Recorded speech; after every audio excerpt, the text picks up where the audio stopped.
السلام علیکم ورحمۃ اللہ وبرکاتہ۔ شرح الفقہ الاکبر، صفحہ نمبر 80۔ بسم اللہ الرحمن الرحیم۔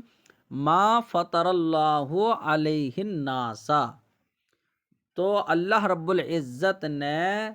جس پر لوگوں کو پیدا کیا ہے تو وہ فطرت ہے۔ تو اللہ رب العزت نے فطرت پر جو ہے لوگوں کو پیدا کیا ہے۔ فرماتے ہیں کہ خلق الخلق سلیما من الکفر والایمان، کہ اللہ رب العزت نے مخلوق کا خلق فرمایا ہے کفر اور ایمان سے سالم فرما کر، ٹھیک ہے۔ تو کفر اور ایمان دونوں سے اس کو جو ہے الگ کر کے، کہ نہ تو کفر ہے اور نہ ایمان ہے، تو کفر اور ایمان سے انہیں الگ کر کے اللہ رب العزت نے خلق فرمایا ہے، بلکہ صلاحیت فرما دی کفر اور ایمان کی۔ ثم خاطبہم، پھر بعد میں ان سے خطاب فرمایا، وامرہم، اور ان کو حکم دیا، ونہاہم، اور ان کو روکا۔ تو ایمان کا حکم دیا اور کفر سے روکا۔ فکفر من کفر بفعلہ وانکارہ وجحودہ الحق بخذلان اللہ تعالی ایاہ۔ تو فرماتے ہیں کہ جس انسان نے اپنے فعل کی وجہ سے کفر کر لیا یا انکار کی وجہ سے، اور حق تعالی کا منکر ہونے کی وجہ سے جس نے کفر کر لیا تو وہ کافر ہو گیا، ٹھیک ہے۔ اور جو اس نے یہ کفر کیا بخذلان اللہ تعالی، اللہ رب العزت کے اس کو محروم فرما دینے کی وجہ سے۔ وآمن من آمن بفعلہ واقرارہ، وہ شخص مومن ہو گیا کہ جو اپنے فعل کی وجہ سے ایمان لے آیا، اقرار کی وجہ سے اقرار کر کے ایمان لے آیا، اور تصدیق کے ساتھ ایمان لے آیا اللہ تعالیٰ کے اس کو توفیق دینے کی وجہ سے اور اس کی مدد فرمانے کی وجہ سے۔ اب اس کی تشریح پڑھتے ہیں۔ فرماتے ہیں کہ خلق الخلق، تو خلق ای اللہ تعالی، تو فاعل جو ہے وہ اللہ رب العزت کی ذات ہے۔ تو اللہ رب العزت نے خلق فرمایا، کما فی نسختن، جیسے کہ ایک نسخے میں یہ فاعل متن میں ہی ذکر ہے۔ خلقہ، تو خلق یہاں بمعنی مخلوق ہے، یعنی تو فرماتے ہیں ایل مخلوقین، تو اللہ رب العزت نے مخلوق کا خلق فرمایا سلیما من الکفر والایمان، تو کفر اور ایمان سے ان کو الگ کر کے، ای سالما من آثار الکفران و انوار الایمان، یعنی کہ جو کفر کے علامتیں ہیں، آثار کفر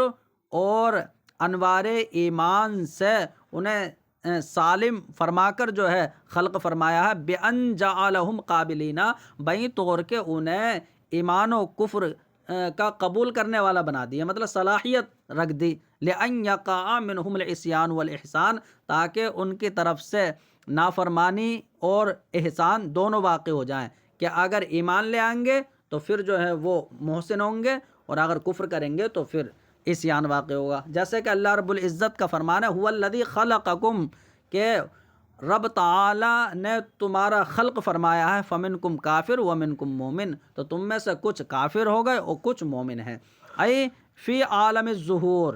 تو اب اللہ رب العزت نے تو تمہارا خلق فرمایا، اب عالم ظہور میں، یعنی جب دنیا میں تم پیدا ہوئے تو یہ عالم ظہور اور عالم بیان، تو اس میں کچھ مومن ہو کر ظاہر ہوئے اور کچھ کافر ہو کر۔ ثم خاطبہم، ای فی وقت التکلیف بالعبادت علی لسان ارباب الرسالت و اصحاب السعادت، پھر اللہ رب العزت نے مخلوق سے خطاب فرمایا، کب؟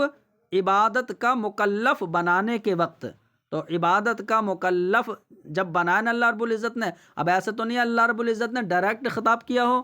بلکہ جو ارباب رسالت ہیں، یعنی انبیاء و رسل، تو ان کی زبانی اللہ رب العزت نے خطاب فرمایا ہے۔ وہی فرماتے ہیں کہ پھر اللہ رب العزت نے لوگوں سے خطاب فرمایا فی وقت تکلیف بالعبادت، یعنی اس وقت میں جب عبادت کا مکلف بنایا، یعنی رسالت والے رسول اور سعادت والے انبیاء کی زبانی۔ فرماتے ہیں وَأَمَرَهُمْ أَيْ بِالْإِيمَانِ وَالطَّاعَةِ، اور پھر لوگوں کو اللہ رب العزت نے ایمان اور طاعت کا حکم دیا، وَنَهَاهُمْ أَيْ عَنِ الْكُفْرِ وَالْمَعْصِيَةِ، اور لوگوں کو کفر اور نافرمانی سے اللہ نے روکا۔ فَكَفَرَ مَنْ كَفَرَ بِفِعْلِهِ، تو اب اللہ رب العزت نے تو ایمان کا حکم دیا اور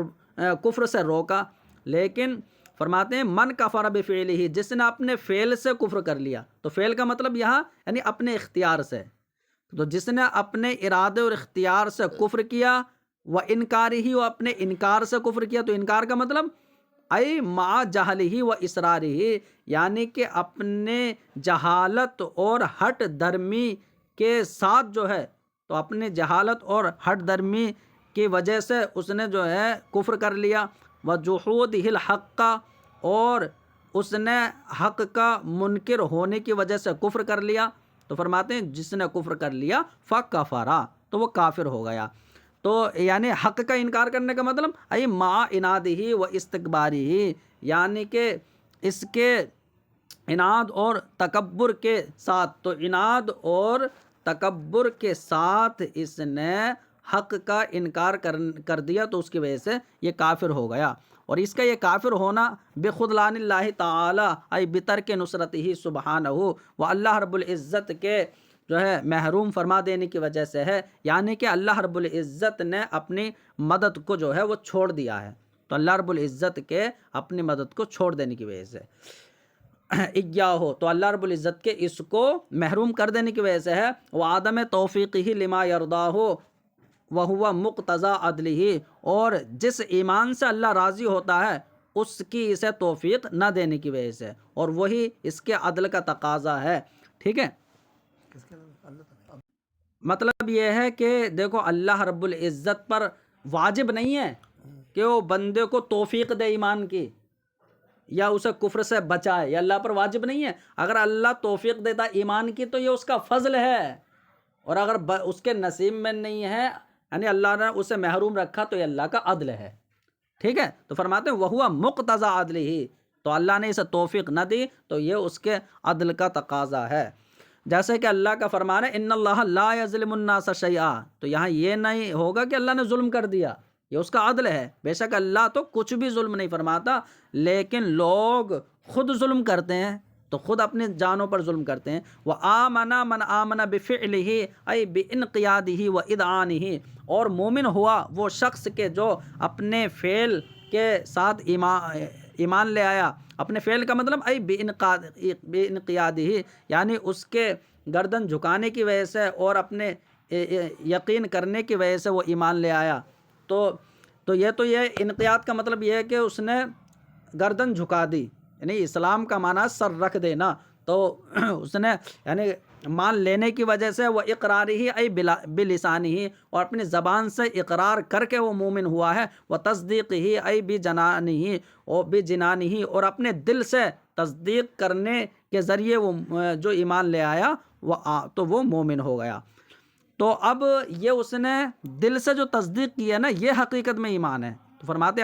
اس نے اپنے دل سے تصدیق کی علی وفق امر اللہ و مرادہ، اللہ رب العزت کے حکم اور اس کی مراد کے موافق، کیونکہ اللہ ایمان کا حکم دیتا ہے اور اللہ ایمان کا ارادہ بھی فرماتا ہے۔ تو ایمان یہ اللہ کا امر بھی ہوا، اس کی مراد بھی ہوا، تو اسی کے مطابق ان نے اپنے دل سے تصدیق کی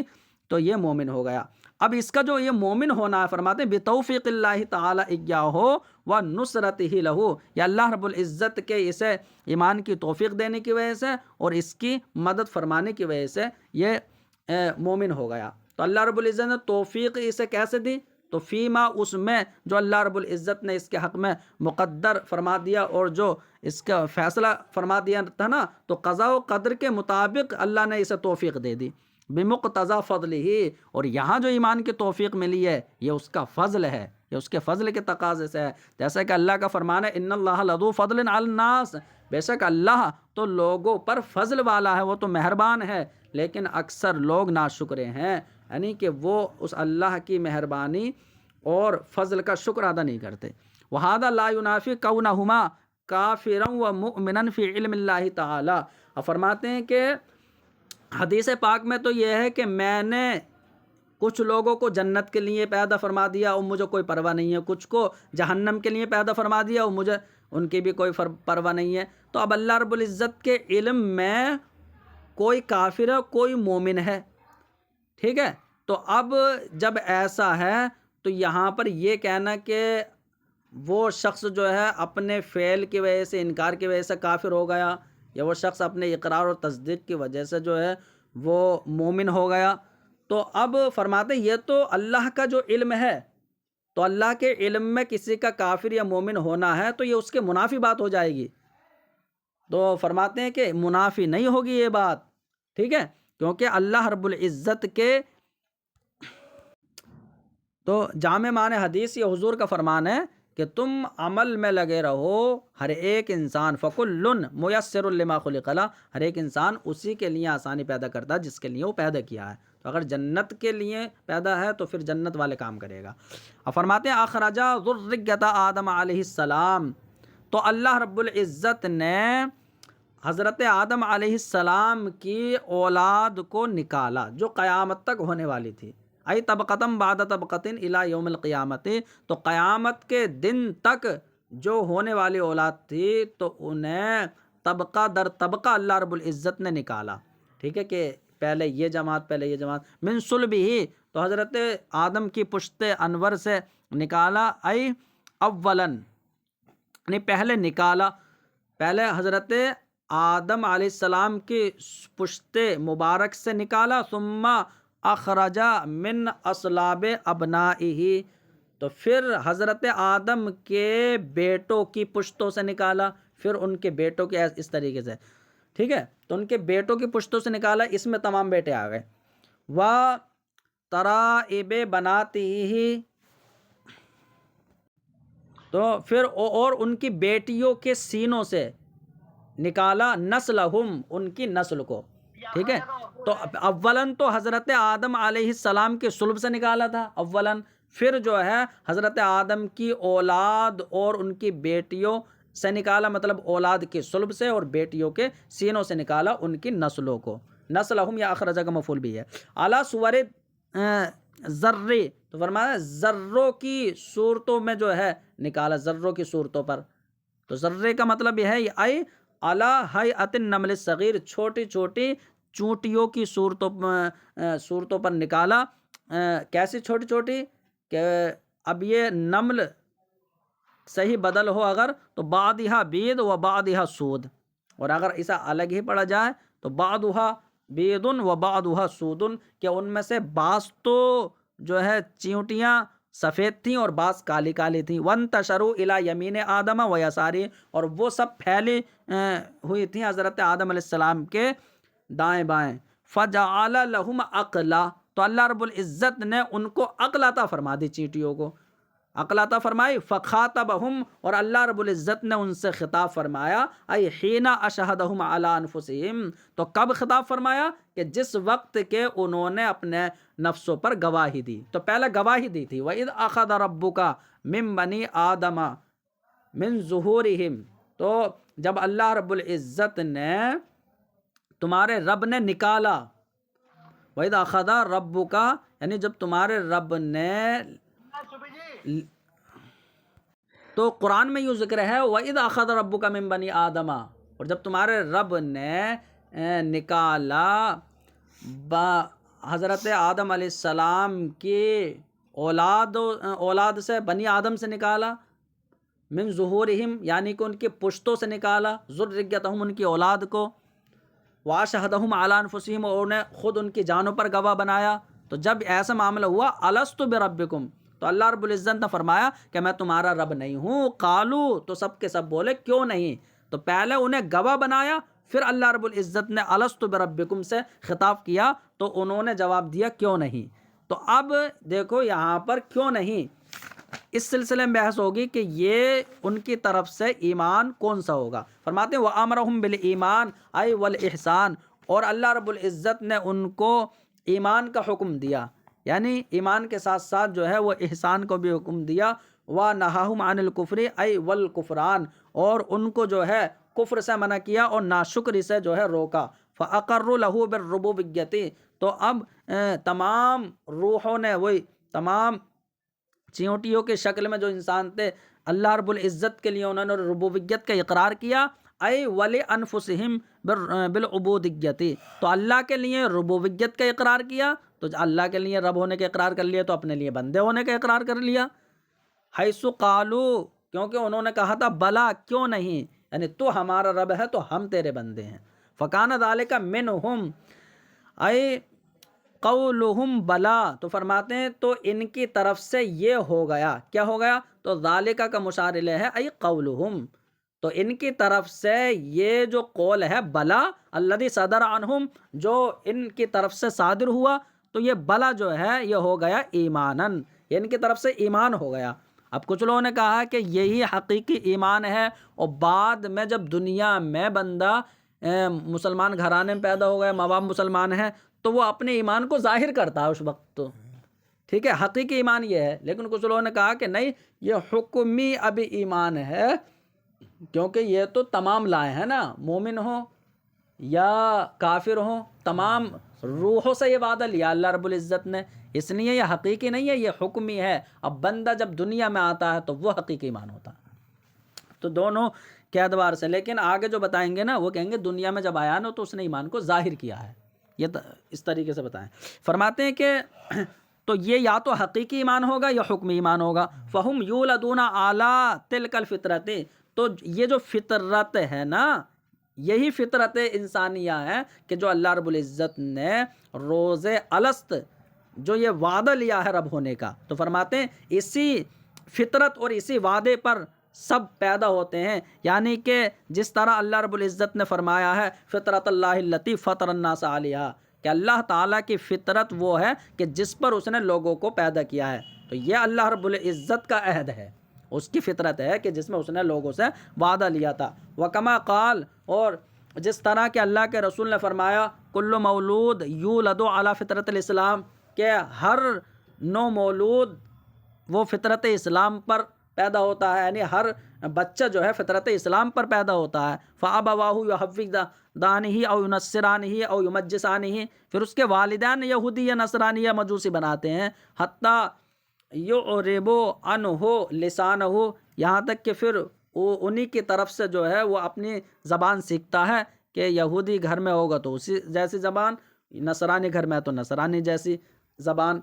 تو فرماتے ہیں اما شاکرم و اما کفورا، یا تو اب شکر گزار بنتا ہے یا ناشکرہ بنتا ہے۔ اور یہی مطلب ہے اللہ کے اس فرمان کا کہ انا ہدیناہ السبیلا، ہم نے تو انسان کو راہ دکھائی۔ راہ دکھائی کا مطلب یہ ہے کہ فطرت پر پیدا کیا تھا اسے، تو اسی روز الست جو وعدہ لیا تھا اسی وعدے پر پیدا کیا ہے۔ اما شاکرم و اما کفورا، اب یا تو شکر گزار بندہ ہوتا ہے یا ناشکرہ ہوتا ہے۔ والحاصل، اور حاصل گفتگو یہ ہے کہ ان عہد المیثاق ثابت بالکتاب، کہ جو عہد میثاق ہے، جو روز الست اللہ رب العزت نے وعدہ لیا ہے نا، تو وہ عہد میثاق کتاب اللہ سے ثابت ہے، کہ اللہ رب العزت نے فرمایا وَإِذْ أَخَذَ رَبُّكَ مِن بَنِي آدَمَ مِن ظُهُورِهِمْ ذُرِّيَّتَهُمْ، اور جب تمہارے رب نے بنی آدم سے، یعنی کہ ان کی پشتوں سے ان کی اولاد کو لیا، یعنی نکالا۔ وَبِالسُّنَّةِ، اور عہد میثاق یہ کتاب سے ہی نہیں بلکہ سنت سے بھی ثابت ہے۔ اور سنت کیا ہے وہ؟ تو فرماتے ہیں وہ حدیث پاک ہے، وہ حدیث ثابت ہے کہ جو مشکات المصابیح وغیرہ کتابوں میں روایت کی گئی ہے۔ فرماتے ہیں کہ وَتَحْقِيقُهُمَا فی کتب التفسیر و شروح الحدیث المنیر، اور ان دونوں کی تحقیق تو کتاب اللہ کی تحقیق کتب تفسیر میں، اور حدیث پاک کی تحقیق وہ شروح حدیث میں ہے۔ علامہ بیناہ فی محلہما، یعنی اس کے مطابق کہ جو ہم نے ان دونوں کے محل میں بیان کر دیا ہے۔ کہ ملا علی قاری کی جو تفسیر کی کتاب ہے اس میں آیت کی تفسیر کر دی ہے انہوں نے، اور جو مشکات کی شرح مرقات لکھی ہے اس میں حدیث کی شرح کر دی ہے۔ اس لیے کہہ رہے ہیں ان دونوں کی جگہ میں ہم نے جو بیان کر دیا ہے۔ خلاف للمعتزلہ تھی، فرماتے ہیں کہ یہ معتزلہ کا اس میں اختلاف ہے، کیونکہ انہوں نے آیت کریمہ ہو یا حدیث پاک ہو، یہ حدیث پاک کے اللہ رب العزت نے وعدہ لیا، حدیث پاک میں جو آیا ٹھیک ہے، کہ تمام اولاد کو نکالا، حضرت آدم علیہ السلام کے دائیں جانب پھیلایا، بائیں جانب پھیلایا، اس طریقے سے حدیث میں بھی ہے۔ تو انہوں نے آیت کریمہ اور حدیث پاک دونوں کو انہوں نے مجازی معنی پر محمول کیا ہے، یعنی حقیقت میں ایسا نہیں ہوا تھا، ٹھیک ہے، بلکہ تو معتزلہ کے برخلاف معتزلہ نے اختلاف کیا، کیونکہ انہوں نے آیت کریمہ اور حدیث پاک کو مجازی معنی پر محمول کیا ہے، کہ آیت کریمہ میں جو یہ ہے کہ اولاد آدم کو نکالا، اور حدیث پاک میں جو ہے کہ اللہ رب العزت نے حضرت آدم کی پشت پر دست اقدس پھیرا تو اولاد کو نکالا، اس طریقے سے تو انہوں نے دونوں کو مجازی معنی پر اس طور پر محمول کر لیا کہ دیکھو یہ کوئی یعنی روز الست کا واقعہ نہیں ہے یہ، بلکہ یہ دنیا کا واقعہ ہے، کہ جب تمہارے رب نے اولاد آدم کی پشتوں سے ان کی اولاد کو نکالا، تو مطلب یہ ہے کہ نطفے کی شکل میں جو ہے وہ پھر رحم مادر میں جا کر علقہ مضغہ بنتا ہے، ٹھیک ہے، تو پھر اس طور پر جو ہے اولاد جو ہے ہوتی ہے۔ تو اب آگے کا کیا جواب ہوگا کہ انہیں اپنے نفس پر جو اپنی جانوں پر گواہ بنایا، تو اللہ رب العزت نے پھر بعد میں دلائل و براہین قائم کر دیے دنیا میں، تو دنیا میں اللہ نے اتنی دلائل رکھ دیے کہ گویا کہ یہ دلائل ایسے ہو گئے کہ اللہ رب العزت نے خود کہہ دیا کہ میں تمہارا رب نہیں ہوں۔ تو اب انہوں نے دلائل و براہین جو دنیا میں نشانیاں موجود ہیں تو ان میں دیکھ کر گویا کہ اللہ کا اقرار کرنے کا مطلب یہ ہے کہ انہوں نے کہا ہو بھلا کیوں نہیں، تو اس کا مطلب یہ تشبیہ یہ معاملہ ہے، تو مجازی معنی ہی مراد لے لیا۔ پھر انہوں نے کہا کہ جو روز الست میں تم کہتے ہو کہ اللہ نے روحوں سے وعدہ اپنے رب ہونے کا وعدہ لیا اور لوگوں تمام روحوں نے اقرار کیا، تو پہلی بات یہ عقلاً متصور ہی نہیں ہے، عقل ہماری مانتی نہیں ہے، کیونکہ اگر یہ عقلاً متصور ہوتا تو کم سے کم وہ واقعہ کچھ تو یاد ہوتا ہمیں، کچھ یاد ہی نہیں ہے، نہ کافروں کو یاد ہے نہ ہم مسلمانوں کو یاد ہے۔ تو اس کا جواب یہ دیا گیا کہ ایسا نہیں ہے کہ اس لیے یاد نہیں ہے وہ تو کیونکہ وہ اتنے تیزی کے ساتھ واقع ہوا تھا لمحے بھر میں کہ اس کا پتہ نہیں چلا، اور جو چیز بہت تیزی کے ساتھ ہوتی ہے تو پھر وہ یاد نہیں رہتی ہے۔ پھر انہوں نے کہا چلو مان لو اگر ہوا ہوگا، پہلی بات تو عقلاً متصور نہیں ہے کیونکہ ہمیں یاد نہیں ہے، اور اگر چلو مان لو ہوا بھی ہوگا جیسا تم کہہ رہے ہو تو پھر یہ ثابت کر کے دکھاؤ آیت کریمہ سے۔ آیت کریمہ میں یہ نہیں ہے حضرت آدم کی پشت سے نکالا، بلکہ ہے من بنی آدم من ظہورہم، من ظہورہم یہ بدل ہے من بنی آدم، کہ بنی آدم سے یعنی ان کی پشتوں سے نکالا، تو اولاد آدم سے نکالا ہے، اور آپ بحث کر رہے ہیں کہ حضرت آدم کی پشت سے نکالا ہے، تو آیت سے ثابت نہیں ہوتا۔ تو اس وجہ سے انہوں نے مجازی معنی پر محمول کر لیا کہ اللہ کا الست بربکم کہنا یہ دلائل قائم کرنا ہے، اور لوگوں کا بلا کہنا یہ دلائل کو دیکھ کر جو ایمان لاتے ہیں وہ ہے، گویا کہ ان کا بلا کہنا ہے۔ تو فرماتے ہیں کہ انہوں نے مجازی معنی پر محمول کر لیا، جیسے کہ ہم نے اس کو اس کی ان دونوں کی جگہ میں دفع کر دیا ہے۔ تو یعنی انہوں نے ملا علی قاری علیہ الرحمہ نے جو تفسیر کی کتاب لکھی ہوگی تو وہاں پر معتزلہ کے اعتراض کو تفسیر کی کتاب میں دفع کیا ہے، اور مشکات کی شرح جو مرقات لکھی ہے تو اس حدیث میں تشریح کے وقت معتزلہ کے اختلاف کا رد کیا ہے۔ فرماتے ہیں ہاذا، اسے جو ہے صحیح طریقے سے یاد کر لو۔ وقال الشارح، اور شارح عقیدہ طحاویہ فرماتے ہیں ظہر من هذه المسألة وما يتعلق بها من الادلة یہ ما کا بیان ہے، تو فرماتے ہیں اس مسئلے سے اور جو دلیلیں اس سے متعلق ہیں اس سے ظاہر ہو گیا کہ ان القول بان اطفال المشرکین فی النار متروک، تو اس مسئلے سے اور اس کے متعلق دلائل سے ظاہر ہو گیا کہ یہ قول کرنا کہ مشرکین کے بچے جہنم میں جائیں گے، مشرکین کے بچے وہ جہنم میں جائیں گے، یہ قول کرنا متروکن، یہ متروک ہے یہ قول، فکیف لا، اور متروک کیسے نہ ہو، وقد جعل الشرع البالغ الجاہل باللہ ممن لم تبلغہ الدعوۃ معذورا، تو جس کے پاس شریعت نہیں پہنچی ہے اور وہ بالغ شخص ہو تو اللہ رب العزت شریعت نے اسے معذور رکھا ہے، تو یہ مشرکین کے بچے جو ابھی نابالغ ہی ہیں یہ معذور نہیں ہوں گے، تو انہیں جہنمی ہونے کا قول کرنا ان کے بارے میں یہ متروک ہے۔ فرماتے ہیں حالانکہ شریعت نے وہ بالغ کہ جو اللہ کی ذات سے ناشنا ہے اور جس کے پاس ابھی دعوت اسلام نہ پہنچی ہے، اس کو شریعت نے جو ہے معذور قرار دیا ہے۔ یعنی معذور کیسے ہے؟ وما کننا معذبین حتی نبعث رسولا، اس اللہ کے فرمان کی وجہ سے معذور ہے کہ ہم عذاب نہیں دیں گے یہاں تک کہ ہم کسی رسول کو بھیج دیں۔ تو جب تک رسول کی دعوت نہ بھیجیں گے ہم عذاب نہیں دیں گے۔ تو اس وجہ سے مشرکین کے بچوں کے بارے میں جہنمی ہونے کا قول یہ متروک ہے۔ فرماتے ہیں وہ عمل احادیث و متعارضۃ فی ھذا الباب، رہی حدیثیں تو وہ اس باب میں متعارض ہیں کہ کچھ میں تو یہ ہے کہ وہ جہنمی ہوں گے، کچھ میں یہ ہے کہ نہیں وہ جنتی ہوں گے، کچھ میں یہ ہے کہ وہ دونوں کے بیچ میں رہیں گے، اور جہاں پر یہ ہے کہ جنت میں جائیں گے وہ تو مومنین کے خادم بنیں گے۔ تو متعارض ہیں اس باب میں حدیثیں۔ وقد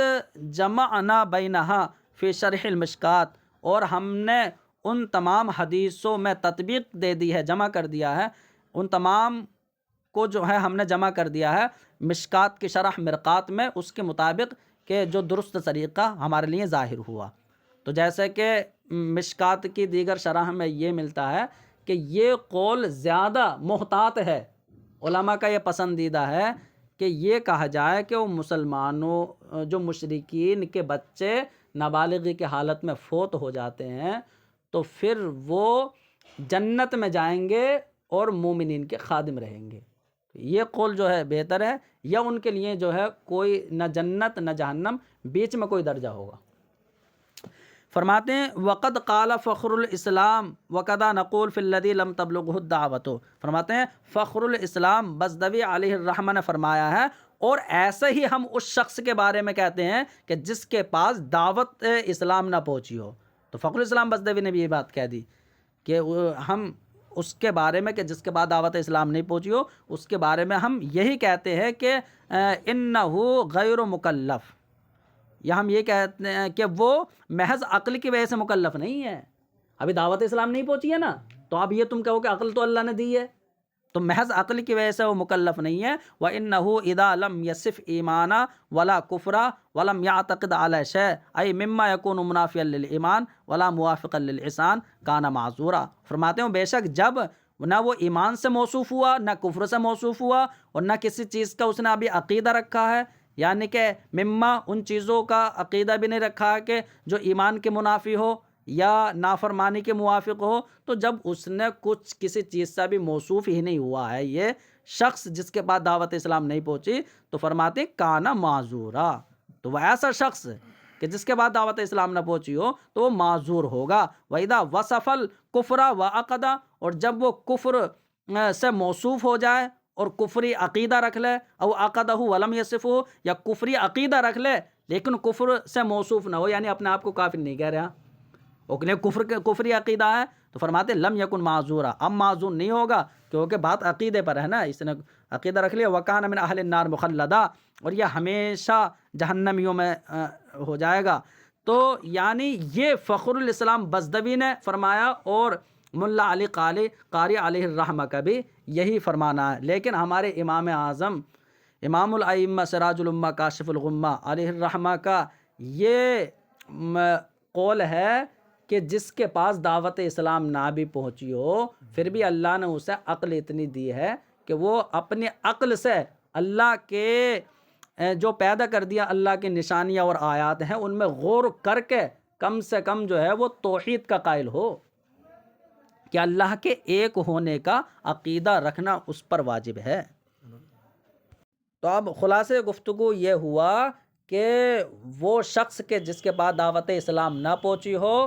تو وہ انسان شریعت کی نظر میں معذور رکھا جاتا ہے، ٹھیک ہے، تو وہ نابالغ بچہ جو مشرک کے گھر میں پیدا ہو گیا اور پھر وہ نابالغی کی حالت میں فوت ہو گیا تو پھر اسے شریعت معذور نہ رکھے گی، تو اس لیے اس کے جہنمی ہونے کا قول کرنا یہ متروک ہے، اسے جہنمی نہیں کہا جائے گا۔